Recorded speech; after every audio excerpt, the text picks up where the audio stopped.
Hello pretty peoples. Kawajapa no Kyodori desu. I am Kyodori from Kawajapa. Today we are going to talk about Japanese conjugation. Which particular conjugation, you may ask? Well, all of them, except for the ta and te form, which we will discuss in a different video. Why are we dealing with them all at once? Because we can. Because Japanese conjugation all works the same way. It's very simple, very logical, and very consistent, and very, very easy to understand. However, when we look in a textbook, we get the impression of lots of different rules and forms that you have to learn for each particular conjugation. Why is that? Why do the textbooks make it seem so complicated when it's actually so very simple? Two reasons. The first is that they insist on this European concept of conjugation. Actually, what we're doing is not conjugation at all. What we're doing all the time is attaching a simple helper verb or helper adjective or helper noun to the stems of the verb. And once we see how that works, it becomes very, very simple and easy to understand. The other problem is that they spend a lot of time explaining the changes that take place in terms of the Roman sound system, the alphabet. But in fact, that causes a lot of confusion and difficulty. Once we see it in the terms it actually exists in, that is to say, the Japanese sound system, it all becomes very logical. I would say it is 100% consistent, logical, and simple. Except that there is one exception in the whole system, and there are two irregular verbs, so perhaps we'd better say 99.9% logical, consistent, and easy to understand. Alright, so let's give you the master chart, which will show you how all of this works. Chart o kudasai. So, here is the familiar Japanese kana chart with all the sounds of Japanese. I've turned it on its side for reasons which will become apparent shortly. All Japanese verbs end with one of the kana in the middle row. It looks like a column because I've turned it on its side. That is the u row, u, ku, su, tsu, nu, etc. However, there is no verb ending in u, so we can get rid of these two columns and simplify the chart. Actually, there is only one verb that ends in nu, that's shinu, to die. So we could get rid of that too and make it look even simpler, but I'm keeping it in for completeness. So, every verb ends with one of the kana in the red box. Let's have an example of each of the possible endings. Kau, buy, kiku, hear, hanasu, speak, motsu, hold, shinu, die, tobu, fly, nomu, drink, toru, take. Now, as you can see, there are four other possible endings that the verbs could have.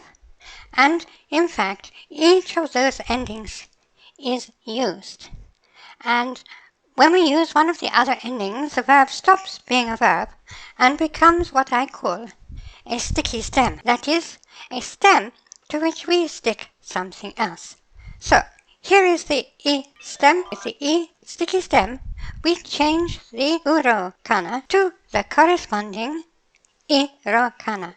So, kau becomes kai, kiku becomes kiki, hanasu becomes hanashi, and so forth. What do we do with the iro sticky stem? Well, the thing that you have all seen, I'm sure, is we can attach the helper verb masu to the iro sticky stem. Masu is not a conjugation, it is a verb. It's a helper verb, and it attaches to the iro sticky stem. It does not change the meaning of the verb, but it makes it formal. So, kau is the regular informal version, meaning buy. Kai masu is the formal version. Kiku is the informal version. Here, kiki masu is the formal version. What else do we do with the iro sticky stem? Well, we can attach the helper adjective tai Tai is a helper adjective which means want.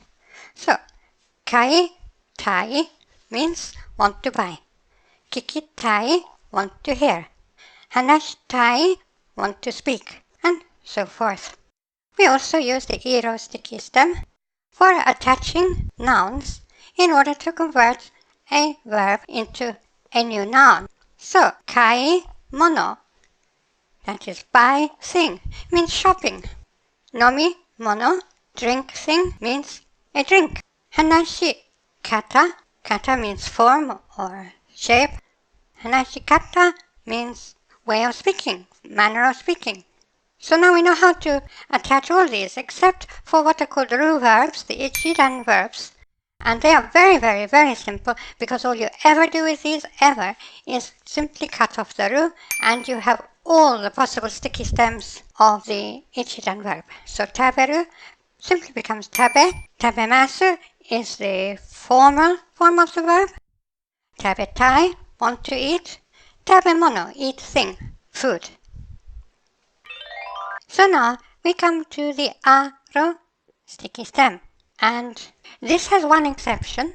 And you say, language is full of exceptions. This is the only exception in the whole system.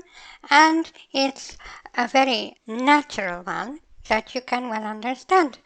The u ending verb does not become ka-a, it becomes ka-wa, which is a lot easier to say and understand in conversation, isn't it? So, ka-u does not become ka-a-nai, it becomes ka-wa-nai. So, what do we use the a ending stem for? I've already mentioned it.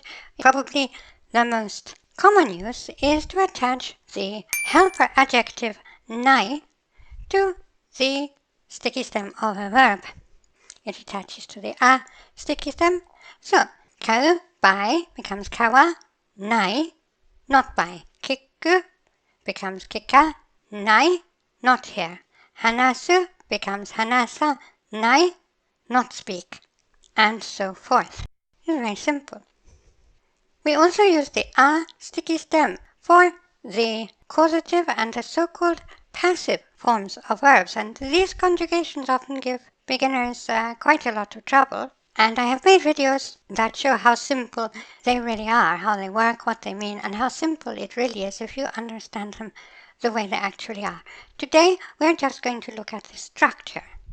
So, the causative form of verb, which means to allow someone to do something or make someone do something, is formed by attaching the helper verb seru saseru to the aro sticky stem. Now I say seru saseru, what does that mean?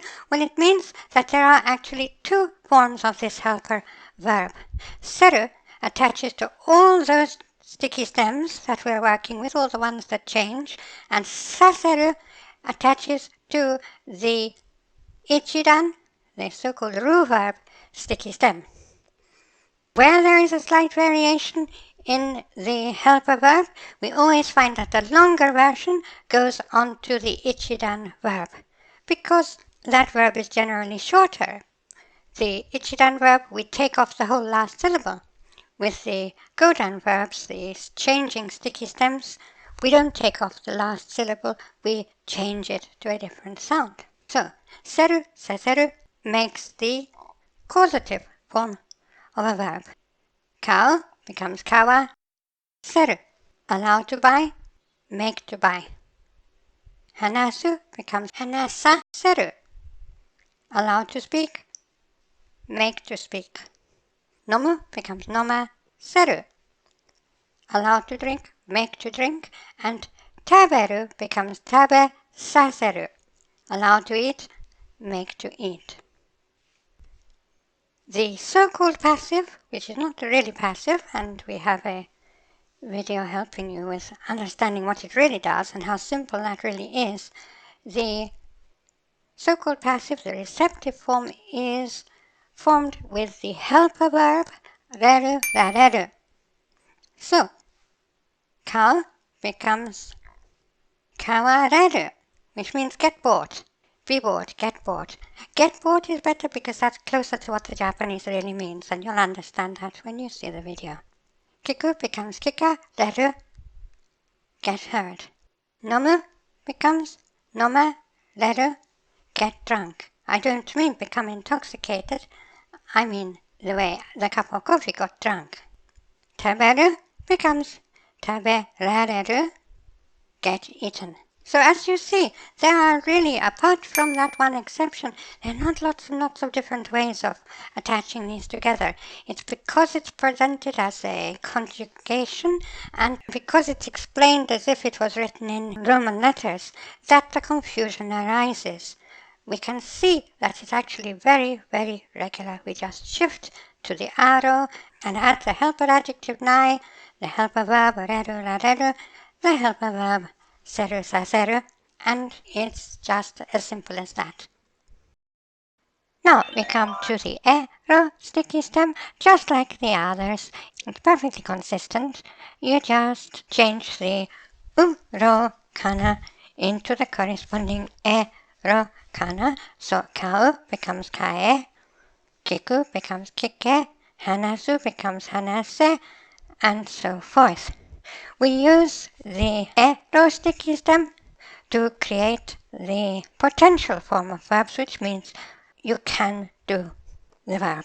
The helper verb, which is stuck onto the ero sticky stem, is ru, rareru, and yes, even though it's simply ru, just that one character, it is a helper verb. If you look it up in a Japanese dictionary, not a Japanese English dictionary, but a real Japanese dictionary, you'll find ru there as a joroshi, a helper verb, and it has these two forms, ru and rareru.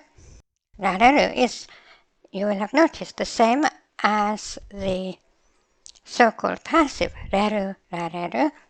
So the ichiran form of the passive and the potential are the same, but because they are used very, very differently, there are very, very few occasions on which you would confuse the two, so it's not really a problem. So we have kaeru, kanmai, kikeru, can hear, hanaseru, can speak, and so forth, plus taberareru, can eat. So, now we come to the last sticky stem, the o sticky stem, and just as with the others, it's perfectly consistent.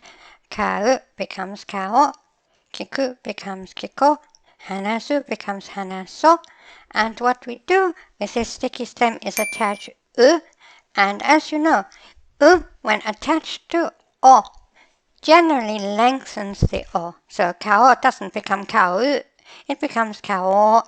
Kiku becomes kiko, hanasu becomes hanaso, and the volitional has a number of uses, and I'm only talking about structure here, so I'll just use one of the uses. Kau becomes kao, let's buy, kiku becomes kiko, let's listen, let's hear. Hanasu becomes hanaso, let's talk. In the ichiran form, we add yo to the end of the ichiran sticky stem. So, taberu becomes tabeyo.